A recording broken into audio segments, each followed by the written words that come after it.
Gardening with a baby involves lots of breaks to stop and cuddle. She was done. She needed to be held. I got my boxes flattened. Squash is potted up. Now I'm hoping she'll settle enough that I can lay some of these boxes out and get hay, because I got to put hay on top of the cardboard too. So here's hoping that we can get that next step done, but if we can't, just... The kid never stops talking. Freya, just give me a second. I remind myself, children are not a distraction from work. Children are our greatest work. So, just have to remind myself that I'm just investing in this little baby. And, yeah, we can do this. Just she's calm now, and we'll see if we can transfer her back to her basket. Okay, outside was a bust. This one wasn't having it. I mean, it wasn't a bust. I still got some things done. Just didn't get as many things as I was hoping, but there wasn't things that had to be done today. So that's okay. We're gonna now attempt to settle this one inside for a nap and get some inside things done, because Mama needs to get some things done, because mostly I've sat on the couch cuddling her this morning, which is good. That's what should be done. But sometimes things need to get done. And usually when she's sleeping, she's fine. But today she's not.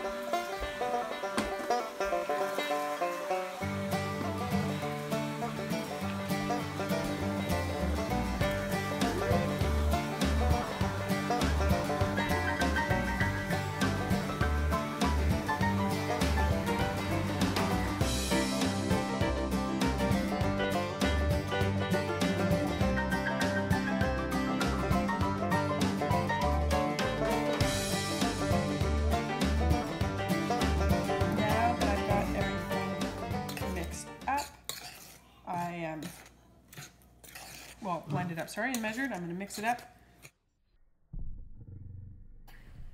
So this is the point where I realized that I actually was filming in slow motion.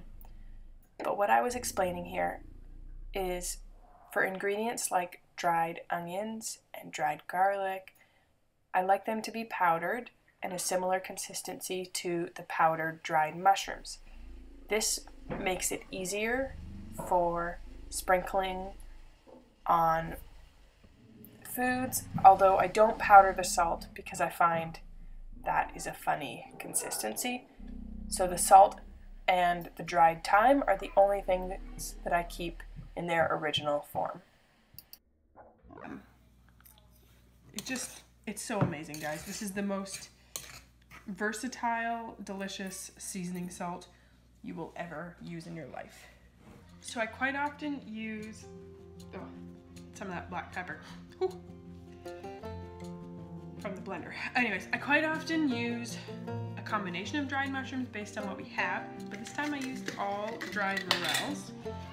Number one, because we have lots of dried morels since we've been scoring lately. And number two, Mac had some that were kind of a mess that he hadn't taken care of very well after picking them, like in the bag. So we decided they would just all become mushroom salt. I made a double batch using a whole quart jar. If you're making a single batch, you only need a pint jar worth of dried mushrooms. So you don't need a whole lot of mushrooms, but they go a long way. And if you don't like mushrooms, like me, I promise you will still love this seasoning salt because it's so versatile and just adds that like umami that's so amazing. So this recipe is purposely written that the salt is half of the overall recipe. And this is because then when you're using it, act like you're salting something, but just use double the salt, like double the seasoning salt, and you will get it salted correctly. And that makes it easier on my brain, whereas some seasoning mixes, you're like, how much salt is actually in here? You don't need bug spray, Freya, you're inside. So using half is a good amount. Freya, hold your horses. We don't need bug spray right now. Where do you use this? I use it seasoning all types of meat, potatoes, roast vegetables, soup, like you name it, you can use it there. Use it everywhere.